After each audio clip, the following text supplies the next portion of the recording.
প্রিয় সাংবাদিক ভাই, উত্তর বাংলা কলেজের অধ্যক্ষ আব্দুর রউফ সরকারের অপসারণ ও শাস্তির দাবিতে মানববন্ধনে ছাত্র জনতার সাথে অংশগ্রহণরত অবস্থায় সকাল আনুমানিক 10:30 তুলভান্ডার বাজারের ক্যাপ্টেন মোড়ে শান্তিপূর্ণভাবে অবস্থানকালে কালীগঞ্জ উপজেলা বিএনপির যুবদলের সদস্য সচিব কুদরতি মেহেরবান মিঠু ও তার সাথীরা উক্ত স্থানে উপস্থিত হয়ে মানববন্ধন বন্ধ করার হুমকি দেয় এবং কুদরতি মেহেরবান মিঠু ব্যানার কেড়ে নেয় ও ছিঁড়ে ফেলে, আমার হাত থেকে মাউথপিস কেড়ে নেয় ও সাউন্ড সিস্টেম ভাঙচুর করে আমাদেরকে মারপিট করতে উদ্যত হলে উপস্থিত ছাত্র জনতার অংশের প্রত্যেকেই সেখান থেকে কালীগঞ্জ থানার মেইন গেটের পাশে শান্তিপূর্ণভাবে অবস্থান করি নতুন একটি মানববন্ধনের ব্যানার সহ।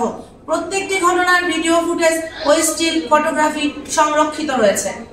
পরবর্তীতে রাত আনুমানিক 2:30 আমাকে ও পথচারী দুজনকে গ্রেফতার দেখিয়ে কালীগঞ্জ থানায় মামলা দায়ের করে জেল হাজতে প্রেরণ করা হয় এবং 9 দিন জেল হাজতে বন্দী থাকতে হয়।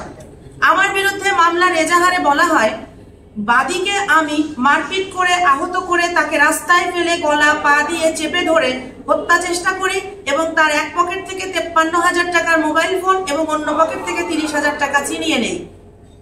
এখন প্রশ্ন হলো, আমাকে ও পথচারী দুজনকে ঘটনাস্থল থেকে গ্রেফতার করা হলেও কেন আমাদের নিকট থেকে ওই চুরি করা মোবাইল ফোন ও টাকা জব্দ করা হলো না? কালীগঞ্জ থানার সিসিটিভি ফুটেজ কেন পরীক্ষা করে উপস্থিত ঊর্ধ্বতন কর্মকর্তারা মামলা রুজুর পূর্বে ঘটনার সত্যতা যাচাই করলো না? ঢাকা ও ফেনীতে অবস্থানরত আমার জমি চাষকারী বর্গাদারদের কেন আসামি করা হলো? উক্ত মামলাটির পুলিশ প্রতিবেদন চার্জশিট গত 19/11/2025 খ্রিস্টাব্দে আদালতে দাখিল করা হয়েছে, কিন্তু ওই চার্জশিটে বাদীর ছিনিয়ে নেয়া মোবাইল ফোনটির বিষয়ে কোনো তথ্য উপস্থাপন না করেই আমার ও পথচারী সহ আমার গরিব বর্গা চাষীদের বিরুদ্ধে চুরির দায়ে অভিযুক্ত করা হয়েছে। আমাকে একজন চোর হিসাবে অভিযুক্ত করা হয়েছে, কিন্তু ওই মোবাইল ফোনের মালিকানার কোনো দলিলপত্র, আইএমই নম্বর, মোবাইলটি উক্ত ঘটনাস্থলে ছিল কিনা তার ট্র্যাকিং রিপোর্ট, মোবাইলটির বর্তমান অবস্থানের ট্র্যাকিং রিপোর্ট কিছুই ওই চার্জশিটে উল্লেখ করা হয়নি। আমাকে এজাহারে 307 ধারায় অভিযুক্ত করা হলেও মেডিকেল সার্টিফিকেটে বলা হয়েছে নো ভিজিবল এক্সটার্নাল ইনজুরি। আমি এই চার্জশিটটিকে দুর্নীতিবাজ ও অর্থলিপ্সু পুলিশের ভিন্ন ষড়যন্ত্রের ফল হিসেবে ঘৃণা ভরে প্রত্যাখ্যান করছি।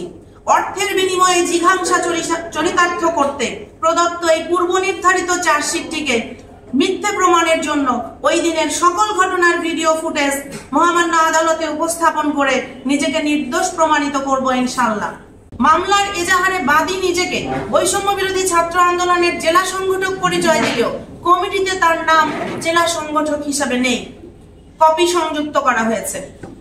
প্রিয় সাংবাদিক ভাই, সত্য প্রকাশের একমাত্র মাধ্যম সংবাদপত্র। গত 4/2/2025 খ্রিস্টাব্দে আমার প্রতি হওয়া অন্যায়, অমানবিক ও ভিন্ন ষড়যন্ত্রের মাধ্যমে দুর্নীতিবাজ ইউনো সিফাত আনোয়ার টুম্পা এবং মাদকসেবী ও ফ্যাসিস্ট বিরোধী আন্দোলনের শিক্ষার্থীদের প্রতিবন্ধী প্রজন্ম উল্লেখকারী অধ্যক্ষ উত্তর বাংলা কলেজ আব্দুর রউফ সরকারকে রক্ষা করতে আমাকে মিথ্যা মামলায় ফাঁসিয়ে জেল হাজতে প্রেরণের মাধ্যমে অন্যায়ের প্রতিবাদকারীর মুখ বন্ধ করার অপপ্রয়াসকারী দুর্নীতিবাজ পুলিশ আজ আমাকে প্রমাণ ব্যতীত চোর সাব্যস্ত করে একটি চার্জশিট প্রদান করে এটি প্রমাণ করেছে যে কুত্তার লেজ কখনো সোজা হয় না এবং বাংলাদেশের পুলিশ কখনো নিজেদেরকে কলঙ্ক মুক্ত করতে পারবে না। প্রিয় সাংবাদিক ভাইদের নিকট আমার আন্তরিক অনুরোধ, সত্য প্রকাশ করে আমার প্রতি হওয়া অন্যায় অবিচারের প্রতিকার পেতে আমাকে নীতিগতভাবে সহযোগিতা করুন প্লিজ।